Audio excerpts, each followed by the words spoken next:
circle of influence or your sphere. You've been in the business, both of you, long enough to where you should be just at least seeing a little bit of that referral business coming in.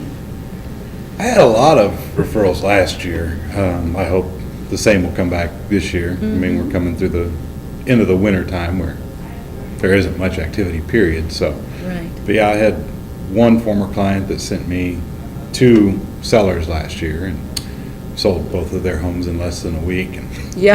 the referral I sold in 2 months, so they were like, "Why don't you like us as well as them?" You know. And I have a friend of mine that I grew up with, literally known her since the day she was born, lived next door to us, and she has sent me a couple of different people. And so she used to work at GBS, and she was a fantastic HUD contact, but she has since gone on to bigger and brighter things. But I mean, those are really my 2 biggest sources of referrals. I've had a couple, you know, onesies here and there, but Yeah, awesome. I keep in touch with them with the monthly newsletter through Executive Edge. Good. And it's funny, one of my clients that I've been working with for about a year and a half, trying to find the right distressed 500,000 plus new home in a very specific range of old Leawood. He's been getting that newsletter for about 6 months, and last month when he got it, he replied and said, "This is impressive marketing," and blah blah blah. And it's like, well, you've had a bunch of them. Why did you just now realize it and send it back? But Yeah. I'm glad that you did. So, you know, that's, you know, he's a business owner, fairly affluent, so it's good to hear That is- positive impact from, you know, another business. Yeah. That's So- great. So is this the newsletter through Executive Edge or one that you did? Yeah, no, it's the monthly newsletter Oh, okay. that you can, you know, add your Yeah. contacts to. And, Yeah. you know, I go in and I usually will write one little article on top of the other pre-made articles that they have. And, you know, I don't know, just a good, easy way to stay, you know, get your name in the inbox once a month. And, Right. you know, people can unsubscribe if they don't care about real estate, or, you know, I kind of use that as a gauge as to whether or not, you know, if it's somebody I've worked with and they don't want to get correspondence from me once a month, I need to find out why. Fortunately, that hasn't happened. It's mainly people that I, you know, run across and get their information.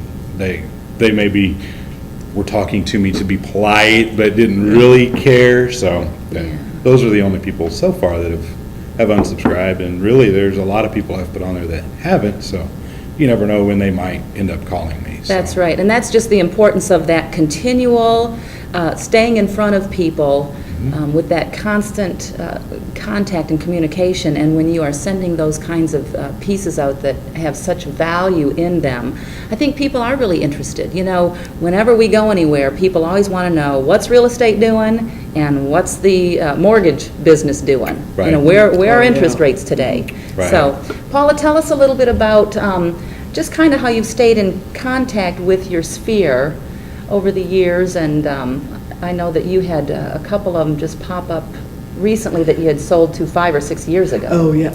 Well, I've never been, I've never been honestly very good about being consistent about doing that. Because what's interesting about all of my short sale listings right now, I've had people that I've listed a house that have been a former client, and they've contacted me like 8 years later. And honestly, you know, I don't know why they did, because I wasn't good about every month consistently, you know. But and then, you know, list their house, and then maybe 2 months later it flips to a short sale, which is totally different, whole process that you start all over again with somebody. But because what I was doing last fall, I was doing that. I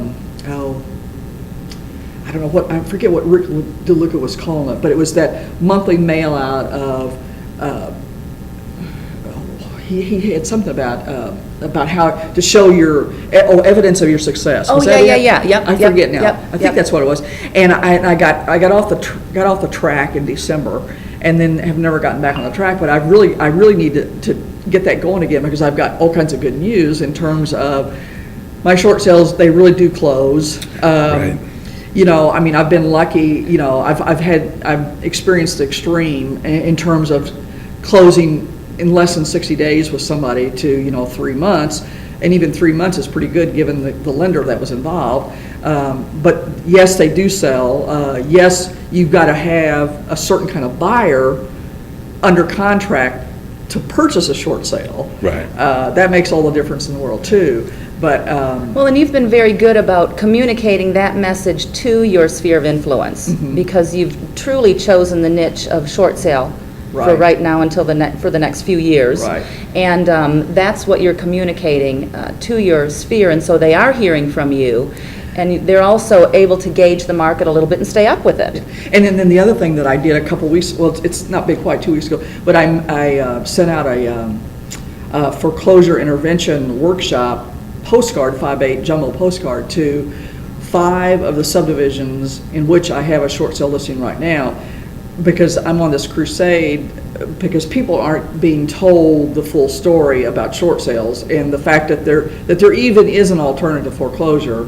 And the people are being talked into going into bankruptcy, but what they're not being told is that that's not going to stop the foreclosure process. It's just going to delay it very temporarily, because the lender, all they have to do is just petition the bankruptcy trustee and pull the house from the bankruptcy filing, and it's sold anyway. Right. You know, and if you've got a house under contract, the lender is going to go through with that sale. They're not going to, you know, even if there's a foreclosure sale date, the lender will postpone that foreclosure sale date in order to get this house sold, contrary to what people are being told. Yeah. And so it's just a matter of making people aware of the fact that there's an alternative foreclosure, and hook that to the fact that every person I know knows 200 people that I don't know. Right. And they do have friends in this period of being in imminent default on their mortgage, if they're not already in default. Yes. And there's a lot of people out there, you know, that see the ad on Google to make $108,000 a month with short sales, and no banks or lenders or brokers involved. Correct. And they try and do these crazy, you know, schemes where they get an offer and then find a buyer and try and get it all flipped around and do simultaneous closings, and Which they don't work. Well, and they don't allow it. Right, or that too. So, you know, there's a whole lot more people out there doing that than there are legitimate and good agents that know what they're doing, you know, Right. doing short sales. Yeah, So yeah. it's important to get that message out, because otherwise they fall prey to these other people. So Yeah. kind of like my guy in Liberty that's, you know, got a $203,000 offer from some short sale investor for a house that's listed at $280, for a house he owes $260 on, and for a house I guarantee it will BPO at $265 or $270. Wow. And he can't understand when I tell him they're not going to take this offer for $203. No. And he's only willing to go up to $225. They're not going to take an offer for $225. No, Right. there's no way. Short sales aren't here just so you can liquidate your property. Uh-uh.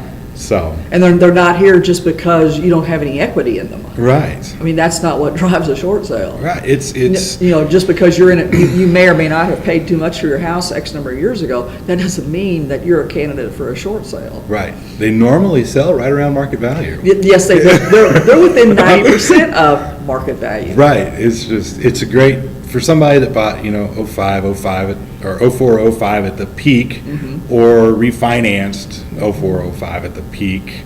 It's a good way for them to, you know, when they're in trouble, get out of the house. So. Right, awesome. Yeah.